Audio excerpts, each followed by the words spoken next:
press the button. Don't think I need that, but you never know.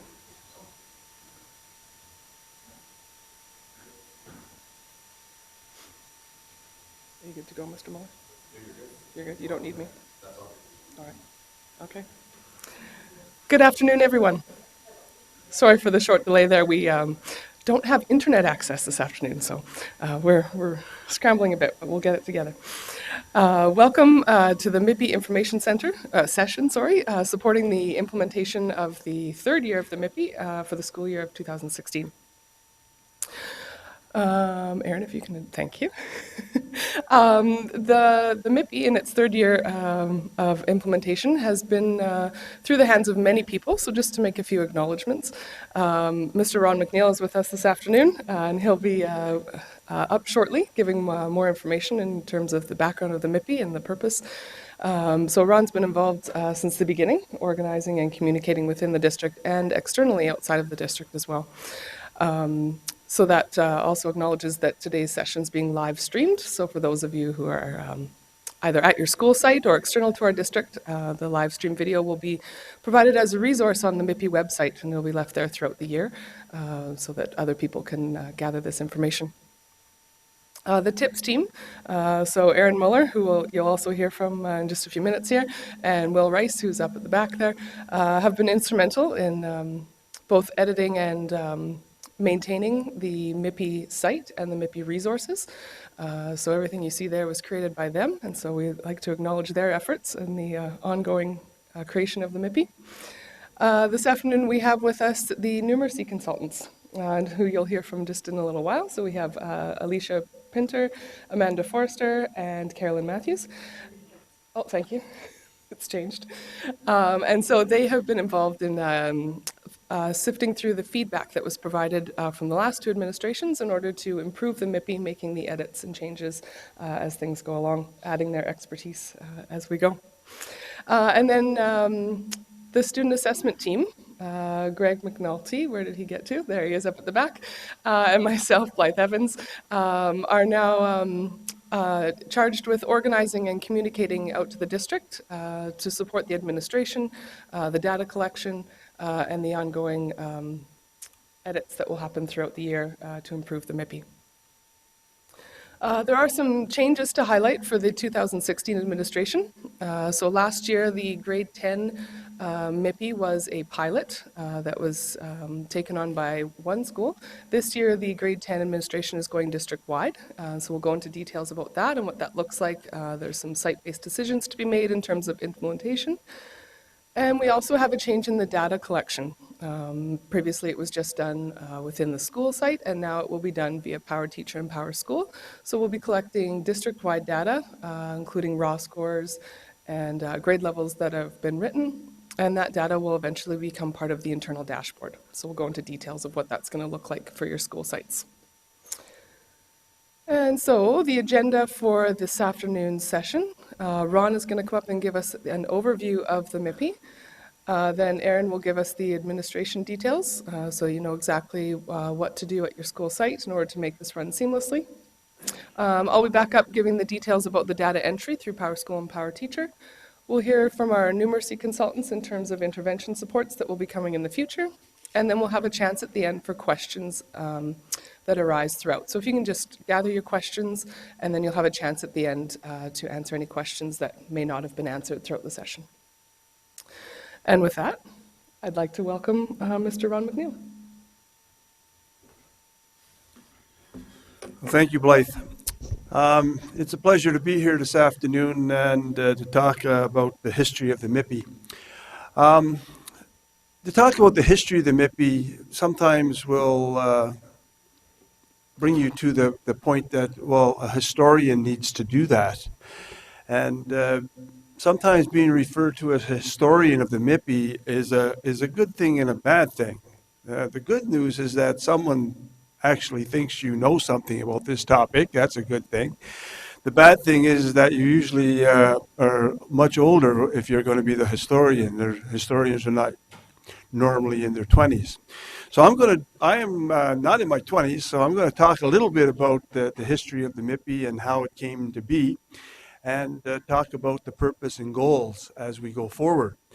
So when we look at the MIPI started in 2014 in around the 1st of May at that time when we had a district support meeting, and the superintendent who was chairing that meeting at the time indicated that, we're doing a lot around literacy. So what are we doing for numeracy across the district? And the assistant superintendents of the day looked at each other, and kind of crickets were happening in the room. And finally, we spoke about some different things that were happening at some different schools, isolated schools. And he said, well, what's coordinated across the district for interventions in mathematics? And, well, we really don't have anything that's coordinated. Well, he said, we need to have something that's coordinated. So I'd like to have an assessment of some type where students are measured, if you will, on previous year's essential learning outcomes. So a grade 6 student would write the previous year's, their grade 5 essential learning outcomes early in the year. And he said, oh, and it'd be nice to have that from grade 2 to 9, and maybe grade 10 someday. And maybe we could have it in different languages. And I think we should have that ready maybe for the first week of school in September. And then he said, Ron, you like math, so you take the lead on that. And I said, okay, Daryl, I'll do that. And so what's the next step? Well, the next step for me was I better get a committee of principals together and get a committee of teachers together. So we did that. We got 7 principals. We had some 18 teachers. We had support from IT, and Aaron's been in this as long as I have, so he's a historian too. And we had support from student assessment, and we gathered as much support as we could.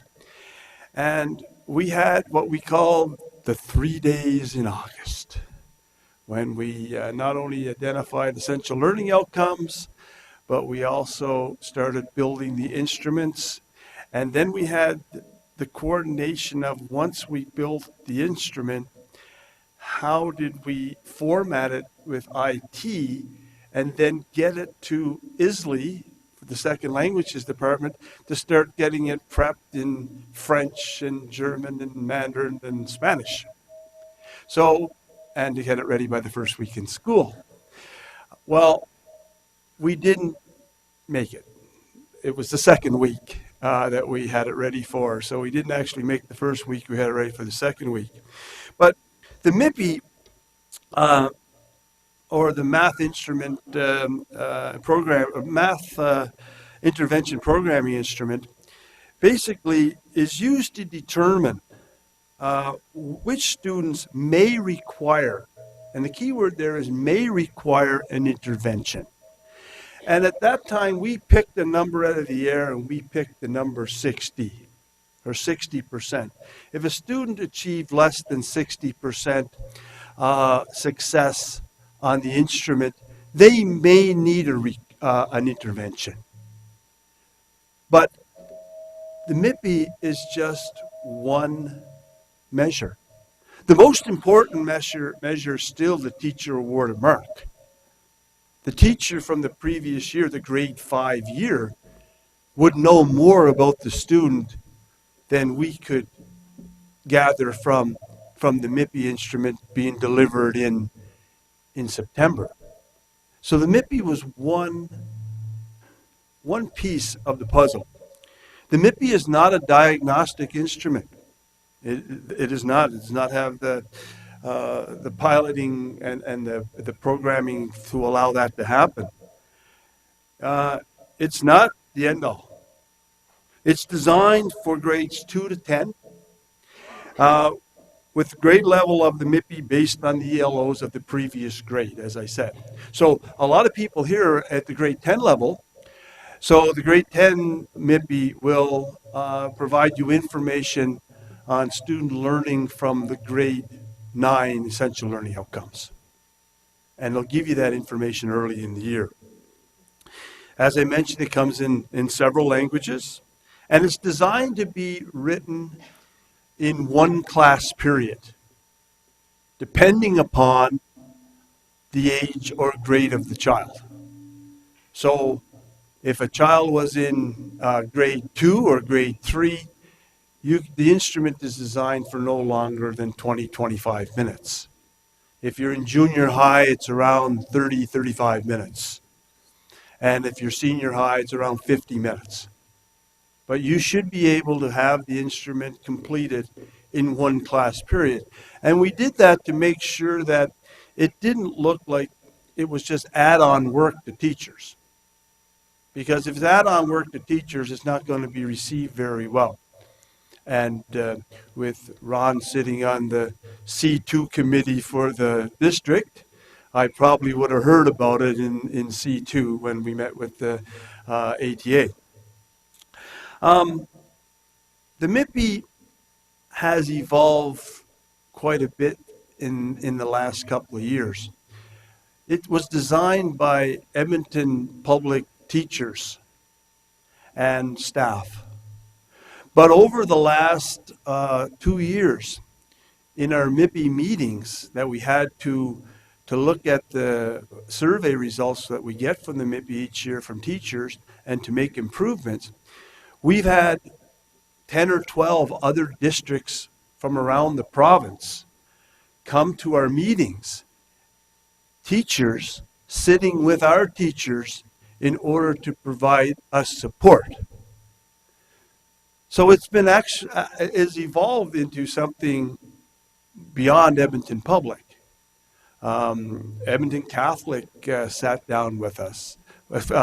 Districts as far away from Lethbridge have come to our meetings and sat down and helped support our work. The superintendent indicated that any district who would come and sit down with us and help support the work, it would be a free of charge for them to utilize that instrument in their own districts.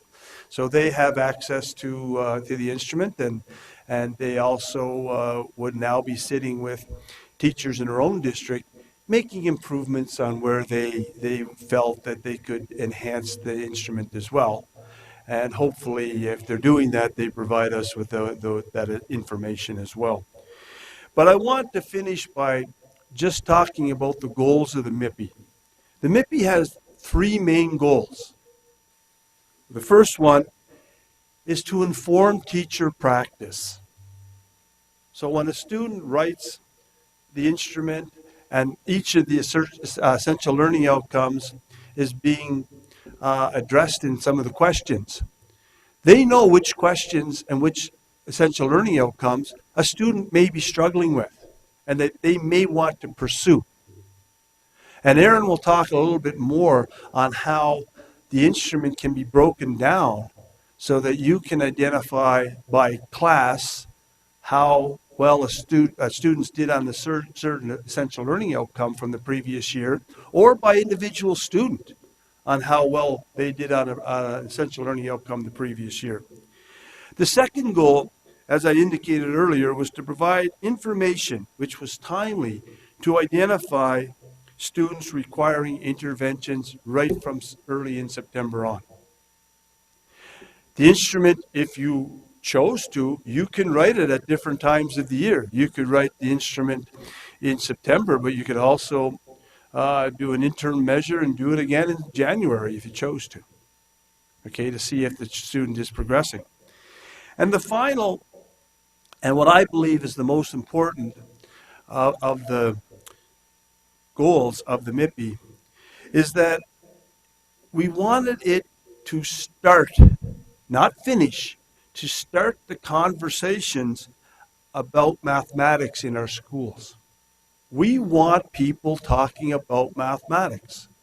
We want people taking a look and sitting down at staff meeting or sitting down at a PD day and discussing the essential learning outcomes of mathematics and what are the best practices that schools are using to enhance that work so that we weren't all on an island trying to get this done. We're going to work together. And some catchments in particular have run with this work in quite in depth. The Harry Ainley catchment, for one, has taken this MIPI and analyzed it and worked with the University of Alberta around this work and got the university involved in how this work rolls out and how they could analyze the data in order to get successful outcomes and successful strategies for students. It has grown much larger than we had ever hoped. But if we never have the conversation, we never get there. The other thing that I believe that it spurred on was the guiding document for mathematics and numeracy that the district came out with shortly after the MIPI was put in place. Now, please remember, the guiding document for numeracy and mathematics, that's your Bible, if you will. The MIPI is only one small part of that now, which is great, but it's a start. So Aaron is going to take some time, and I tried to walk through the what. Aaron is going to take some time and walk through the how. So I hope this is something that is beneficial to your school, and we'll start that conversation around best practices throughout the district. So thank you.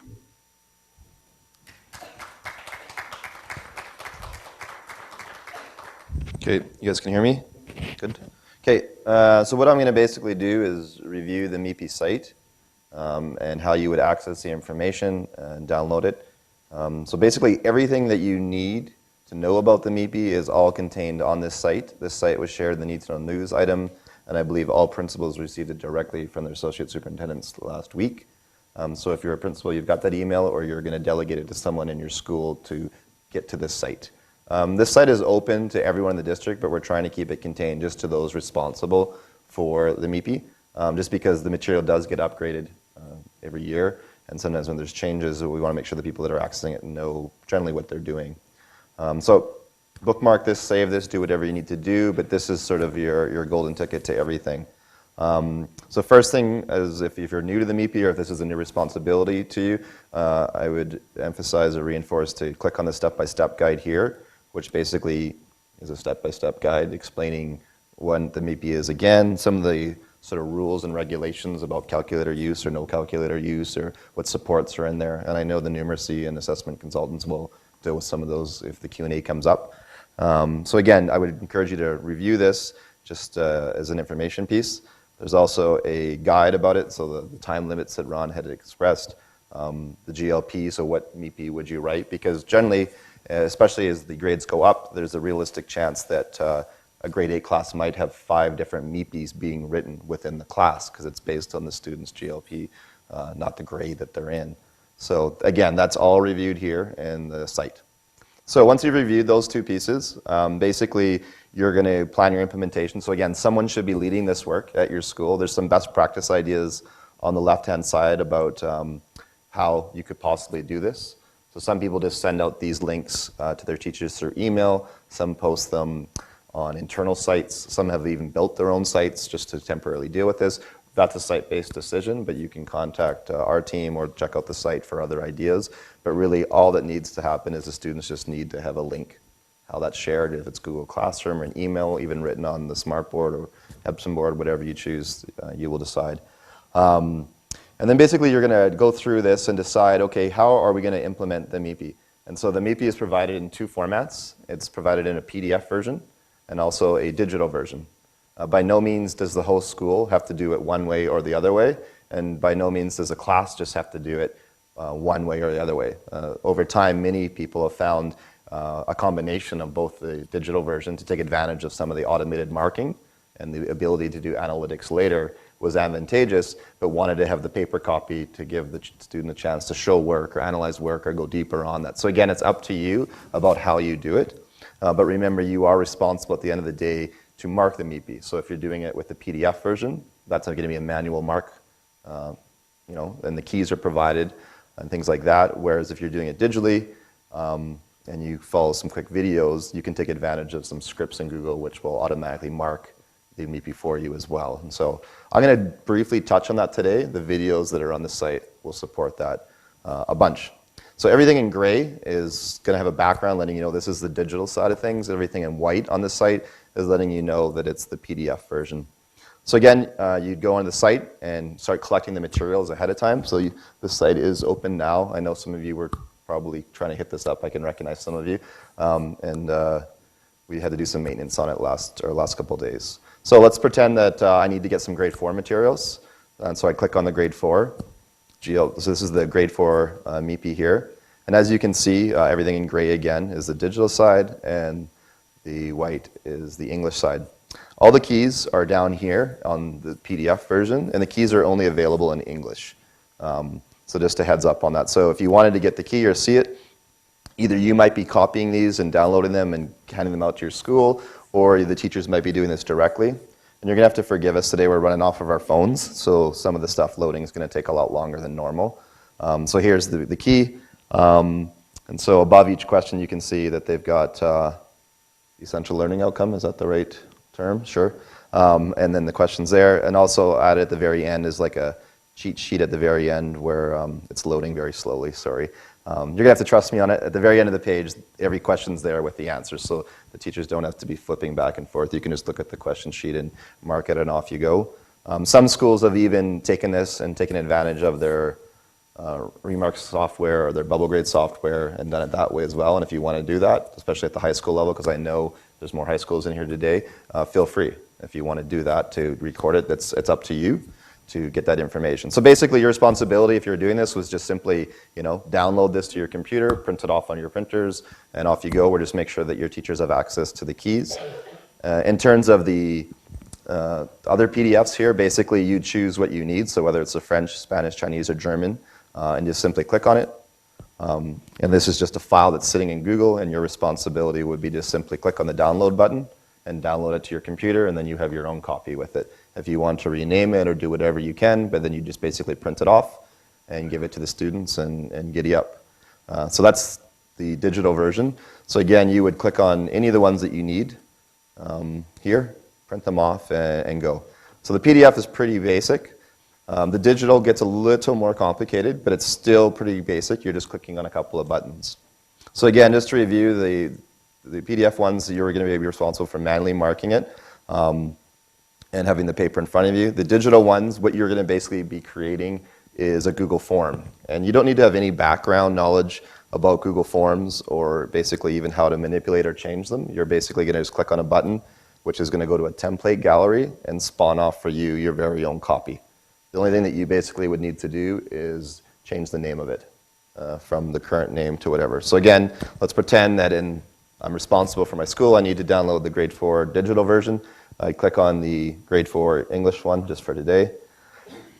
And basically it's just going to say, okay, are you sure this is the one you want? This is the Master 1617 grade 4 intervention plan. This is a preview of what it looks like. And you would simply click on use this template. Again, if I'm going too fast or you know that you're not the person doing this, don't worry. The site has everything that I'm showing you right now on the front page in these videos down here. So everything that I'm going over, how to get the MIPI digitally, how to get it from a PDF, that's what these videos are for as well. So after I've clicked on the template, this is the MIPI Google form that's already been spawned and created for me. And so this is the point right where you're here. You can see it says copy of.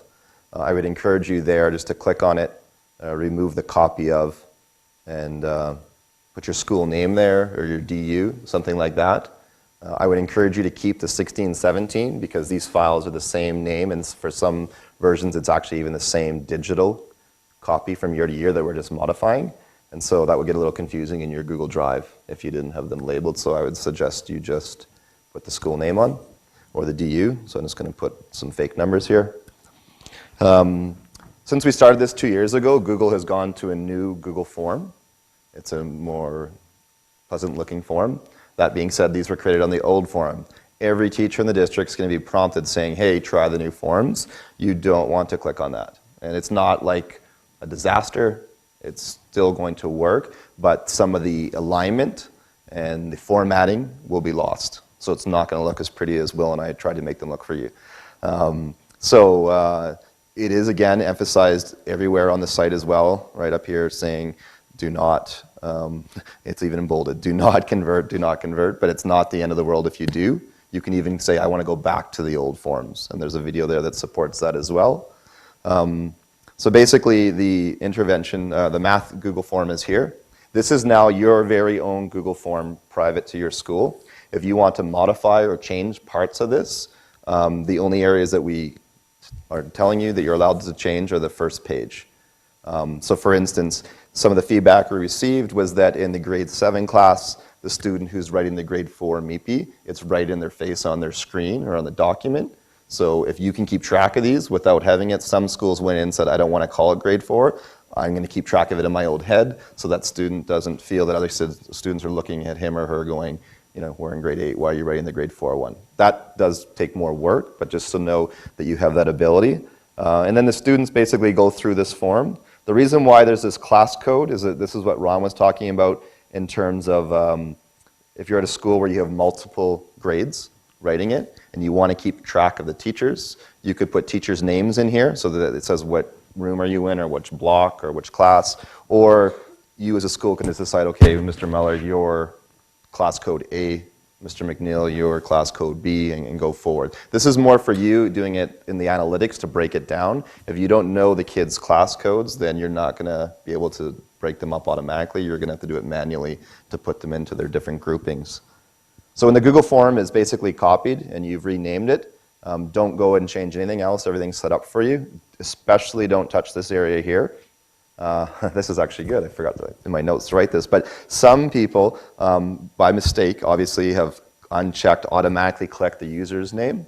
And when that happens, we've had classes and schools of people do the MIPI and not know who did it because there's no name attached to it. We do not ask the students to give their name because it automatically collects it. So just if you're responsible for this or you know that you're doing it, just make sure that whoever's done this area, that you don't touch that area. So in the end, the forms basically look like this. This is what the student would see. So again, if I'm the student, I go, what grade am I in? They fill in their grade. Whoops, they fill in their grade, their class code, and then off they go. And again, it's a little slow right now just because we're running off of our phones. And then they just have the questions. There might be visual aids, and then they simply answer them. The answers are all numerical response. There's no true or false or multiple choice. There is no short answer. Oh, there's short answers, but it requires the student to fill in a number. So the students would just fill this in. Heads up, a downside to the digital version, especially on a day like today, the internet goes down. There is no saving of the Google Doc as you go on. So right now, if this was a MIPI day, we'd have tons of I-Write schools because your students would have to redo the MIPI. So it's happened like once where stuff went down, but it's life, right? It does happen. So just be aware of it, that it doesn't collect it as you're going. You've got to redo it. So the easiest way to send it is just say send form, right? And you can email it to the student lists. You could post it to Google Class, and that's where we're leaving it up to the schools to decide how they want to organize that piece. But then the students just receive it. They can do this on any device that has internet, so even their phone, theoretically, if they wanted to. But Chromebooks would be the best for this, but they could do it on any device that attaches to the internet. When the MIPI is all done and you've collected all your information, know that there is a way to take advantage of something called Flubaroo. And I'm not going to get into it a whole lot today. The video here clearly explains how to use Flubaroo and what it is, but basically it's a tool that you would add to your Google spreadsheet. And basically you would fill out the form as well yourself and basically answer like a key. The script then recognizes the key. You identify it saying this is the key, and then it just basically cross-references the key that you've marked with all the other Google Sheets in it and basically corrects it for you. And so it tells you what every student got, what their marks were, And it even highlights it for you ahead of time that if the student got up below 60% on the MIPI, it identifies it in orange for you as well. At the end of this, if you really want to see it, I can show everyone, but it does get fairly technical. You may or not be there. You might get glossy-eyed from watching it, but it's not that difficult. The video is less than 4 minutes on here, and it sort of shows you exactly what to do. So again, if you go back to the school and you're sharing this information, just re-emphasize the fact that you want to review the step-by-step guide, the implementation guide, and then basically just familiarize yourself, with these 3 videos. The one about paper is pretty self-explanatory. The Google Forms, just again, make sure that you put your name on it. Don't touch that top part, especially the usernames perspective, and then just email it out. And then when you've collected all the results, if you're interested in running Flubaroo, you'd watch this video. Know ahead of time that you can run Flubaroo as many times as you like. So if you run it once and then 5 more kids come, or you realize you missed some kids, you can add them into the spreadsheet automatically, because they just write the MIPI, it goes into the spreadsheet. But where I'm going with this is you can run Flubaroo again and nothing gets affected. So again, all the key contact information is here as well. You can talk to the numeracy consultants if you've got specific questions or feedback. And then the last change, and Blythe is going to take over in this area, is reporting results. This is a big change. So if you've done this in the past, you used to just click on this site and fill out a Google form and identify for us how many people were in your school and how many needed an intervention. This year, there's some slightly different stuff, so Blythe's going to go over that. Before she does, do you want me to just take any questions now, just specific to my stuff, or do you want me to wait? Does anyone have any specific questions about how to get to the site, how to download stuff? I was that clear, was I? I doubt it. I doubt it. But again, feel free to email myself or anyone on the TIPS team after you've gone through the site and made sure you've read everything. But everything should be on the site. It's pretty well self-explanatory. Why don't you jump on here, or go? Do you want me to just drive while you explain it? If you can, yeah. Yeah, okay. Okay, so in terms of data collection, in the past, as Erin mentioned, there was a Google form that just went directly to the assistant superintendents, and the only data collected was in regards to the number of students at each grade level that required an intervention plan. There is still a desire from the assistant superintendents to have information in regards to intervention plans, but more on a qualitative nature. So they're more now looking for conversations and information about what strategies are being used for interventions and how successful they are over the course of the year. In terms of actual hard data collection, the data collection now has been set up by District Technology through PowerSchool and PowerTeacher, and the data being collected is different. So now either a teacher can log in through PowerTeacher or an administrator can log in through PowerSchool, so it just depends at your site who you wish to delegate that to. These 2 data entry points will go live as of Friday, so if you try to access them before then, they will not be there. At the very bottom of the site, so when you're on the home page, you scroll all the way down to the bottom, you'll get the screen here that looks like Erin had up as step 4 for reporting results. Just to highlight in red there, the deadline for reporting results is September 30th, and that's so that our student information team can gather that data and eventually have it on the internal dashboard for principals to view in December. So in terms of actually accessing PowerTeacher or PowerSchool, they're slightly different just because the prompts are different within each program. So if you are logging into PowerSchool as an administrator or a admin assistant, you're going to look for the special functions, then special functions, school functions, and then there's going to be a prompt there that says MIPI levels entry. The report that you can generate afterwards will also be in the same location. If you are accessing from PowerTeacher and you want to be entering results, you're going to just click on the links, which is on the left-hand side of the screen, and there'll be a place there called MIPI Levels Entry. Teachers can also access a results report. It's in a slightly different place though. In this case, you have to click on Custom Reports, and there'll be a spot there to click on called MIPI Summary Report. If you scroll down just a little bit on the site there, there's some screenshots that are going to show you exactly what it'll look like when you are going to enter the data. So you can see there, from the data entry point of view, you're going to select your class, you're going to select the grade that the student wrote. So again, that's according to their GLP, not their grade level of enrollment, and their homeroom. Then if you slide down slightly, there's another screenshot where you can see the actual students. On the screenshot, they've been blanked out, of course. And here's where you're going to enter the number of correct responses, as well as the total number that the assessment was out of, because it is different from grade level to grade level. And then it's going to again ask you for the GLP. Then you can go down and generate a summary report. So it's got some options there for you. Pretty self-explanatory. And then another reminder at the bottom there to have the results entered by the 30th. So plenty of time after the administration window. There'll be a video on this in the next day or two. It's literally being built. Mm-hmm. There's no video on it.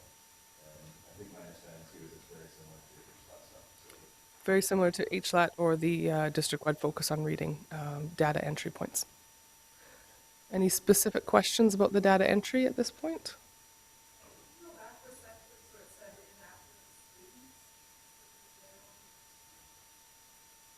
on this part,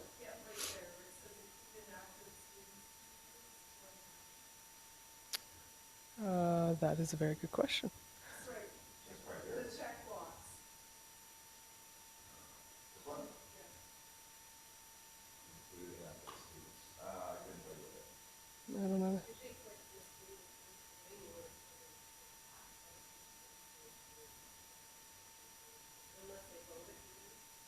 Okay, so the response was just that it could be a student that's moved away, that's no longer active in your Power Teacher, and you might need to pull them back in to either view a report or enter data. Okay, thank you. So I'm not sure that this is the right time to ask, but we have usually one. Mhm. So I assume they would not be writing. Do they get counted as the and then our students that just arrived at the test are they considered inactive? Because they don't, we can try giving them a word break, but I'm just not sure where you would like to see yourself. There is certainly, that is certainly a site-based decision to exempt students. And I believe, Ron, perhaps you can correct me if I'm wrong, that it was just asked that that information was collected and passed on to assistant superintendents, the number of students that were exempted from writing the MIPI for one reason. Be exempted for the same reason the student be exempted from a PAT. And don't forget, there's a choice at the school level on whether or not grade 3 write the MIPI. So they'd be inactive students as well if your school decided not to have the grade 3s write it because of the SLAs. So that would be a couple of examples. And what would you mention? Just tracking which students have been exempted and which ones haven't. Yeah, that's pretty much it. Remember that the purpose of this is for the school that is writing, doing the assessment. This is in no way, shape, or form a comparative type of thing from school to school. Nobody gets that type of breakdown or information. I know indeed I don't. Okay, so it's not like we're comparing one school against the other. This is for your school's information so that you can provide interventions in a timely way for children. We also asked about blind students. So an accommodation could be made that the student could have a reader and a scribe. Same as the PATs. Right, so similar accommodations as the PATs, and site-based. Yeah. Principal will make that decision. I know in the past, schools took advantage of who go read and write, so the PDF version can be all read out loud to you, within reason though. That's only the stuff that's text. If there's an image or things like that, obviously, it can't be that much. Site-based is what I remember hearing in the past too. So related question, is it for those that are exempted or have an accommodation, is there an entry point somewhere, or is it just the inactive? Just the inactive at this point. Accommodation, you're gonna have a score, Right, so So it's not in there. not inactive, yeah. there's no way to document Not through Power Teacher. No. Nope. Remember, again, purpose is the intervention of the child, and whether or not a school decides that this child needs these supports for this here particular training activity, that's a school decision. We don't have that information, nor do we want it. Okay, that needs to be held at the school level. Yes.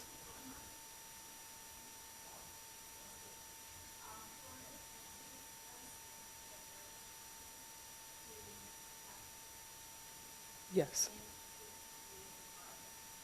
That's correct, yeah. So that's not, so information regarding exempted students is not collected through Power Teacher. That's just collected at the school level and, like you say, submitted to the assistant superintendents.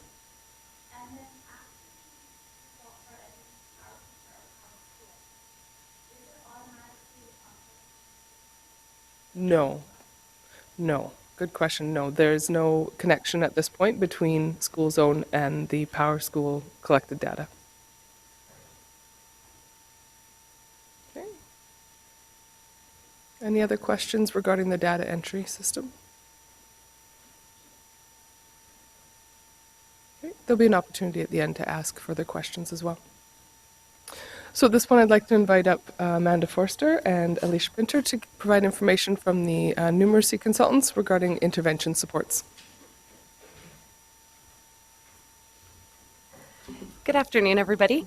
We won't take up too much of your time with this, but we are looking forward to sharing both informal and formal intervention strategies with you in a session. It's going to be titled MIPI Next Steps, a focus on intervention, and that will be happening October 19th.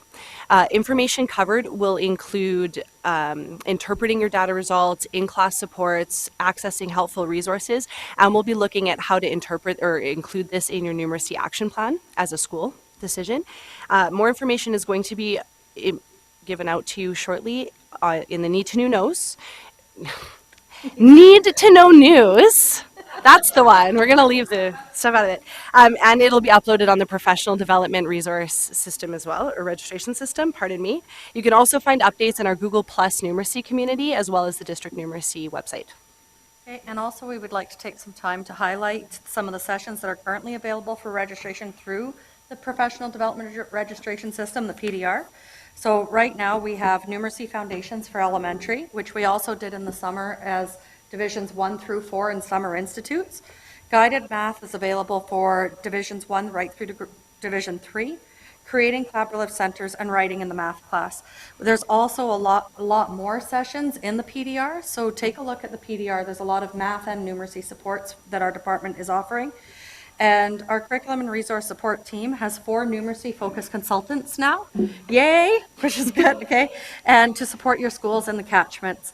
The following consultants will be the key contacts for leadership groups. So Alicia Pinter is supporting Mike Suderman's leadership groups. Amanda Forster, who's myself, I'm supporting Ron McNeil's leadership groups. Carolyn Jones, who's over there, is supporting Kathy Muhlenthaler's groups. And Carrie Faber over here is supporting Kent Ferris's leadership groups. So if you have any questions and you need numeracy supports, please give one of us a call. And Alicia's and my name are on the MIPI site as contacts with MIPI specific, and we can help send out information, numeracy requests to our other consultants. So we look forward to working with all of you. So I have a question. So my children in my school write the MIPI, and I identify that, say, at the grade 4 level, I have 5, 6 students who may require intervention. Can I call your team to find out what type of interventions that I can provide to the students and get some support that way? Is there other ways I can get know of interventions, find out about it? Yeah, absolutely. So you can contact us on a school-based area. The information session is going to be a general session to look at both in-class and school-wide implementations. So just in general, we have the results. What can we do with it as a school? What can we do with it in class? But then for specific information, you can absolutely contact the 4 of us. We will be happy to support you, either in that way or looking at whatever you need. Aaron, at one time we had some intervention strategies on the site. Are they still there?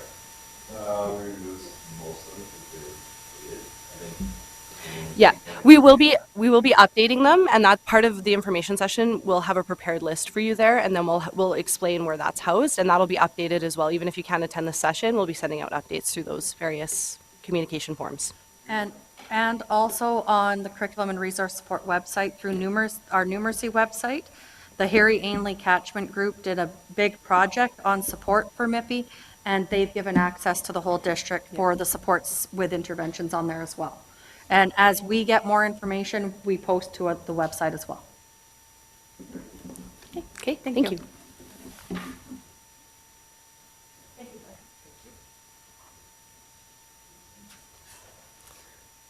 Okay, so yes, as the ladies mentioned, thank you very much. Those supports will be added to the MIPI site in the coming weeks. So the information there, or as I said, on the math website through the Curriculum Resource Support. One thing to mention before we open up for further questions, Erin, could you click on the key messages for me, please? Down at the bottom under communications, there's one further resource to mention, and that is key messages for parents. So an important element is communication with all of our stakeholders, especially our parents. They'll be wondering what is this assessment and what's its purpose. So there's some key messages here that can be delivered, not so much as a handout, but more in a one-on-one conference with parents, perhaps right away if there's a Meet the Teacher or some kind of goal-setting conferences. Parents might have some questions, and so there's some key information here that's important to pass on to them. There is not a recommendation or any kind of need to directly be reporting the scores for the MIPI to the parents. Instead, the important key message is, where is your child at in terms of grade level for math progress? We know that this is one piece of information that could determine the programming for a student in their math learning for the year, and so we want to be clearly communicating that to parents. Just one point, if I missed it, I apologize. The MIPI instrument is designed to look at the basic knowledge of the essential learning outcome. It's not for higher level activity of that essential learning outcome. It's the basic knowledge of that outcome, whether a student can perform that task or not. And that's important to note, because if you wanted to look at extensions to a student, MIPI wouldn't be the way to go. Okay? But that would be basic knowledge. Thank you, Ron.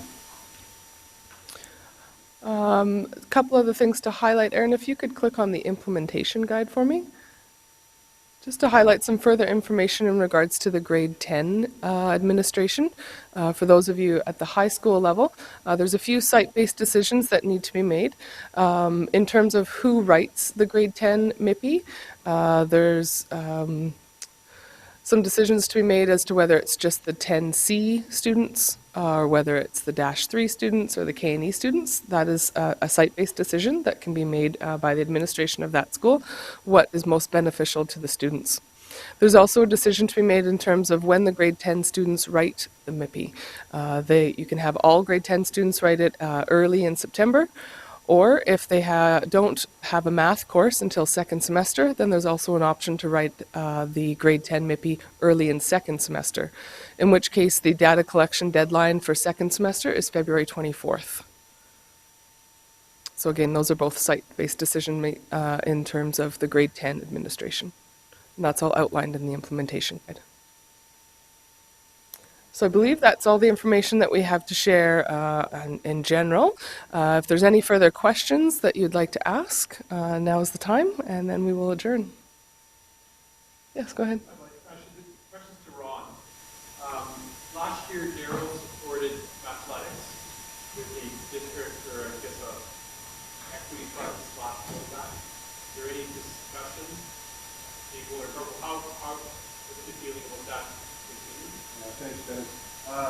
In that regard, if it's felt by a catchment that they would like some support around having athletics continue in there, they should write that up as an equity fund project and distribute it to their assistant superintendent after it's been gone through the criteria for equity fund. Okay. There's nobody is saying that that's not a good thing to do. But if the captain feels it's something that you want, then like the way they.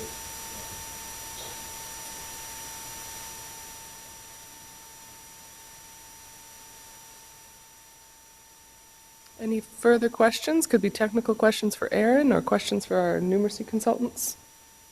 Or not. Yes. Same notes every year, like seven grades and same seven sets every year. You're speaking from last year's administration to this year's administration? Is it like a path where a certain I'm looking at the idea of being compare from year to year. Mm-hmm. Questions are There's some changes to the question depending upon the survey that goes out to the teachers and the information they send back to us. They may say that this question may be poorly worded or represented, and we'd like it changed so that it's clear for students. Aaron, what was that question we had the first year that there's one school answered it all incorrect because of the lightness of it? Well, I can't. It was an image, yeah. It was 4 images, and it was which one is the lightest. But most kids answered it based on the shading, not the actual physical object's weight or mass. So it's funny you say grade 7. Actually, that one almost changed nothing this year. So if you're in grade 7, other than a couple grammatical changes, which would have led the students to make a better decision about the question, that one was the only one that changed very little. The grade 10 one changed very little, but for the most part, I wouldn't be comparing at all last year's MIPI to this year's because there's just there's quite a few changes. I got some surveys where people have questions harder, and that's not the purpose of it. Again, it's to look at the basic concept, the student, basic concept of that. My question, I'm just looking at the idea of being very year. They're relatively, thank you.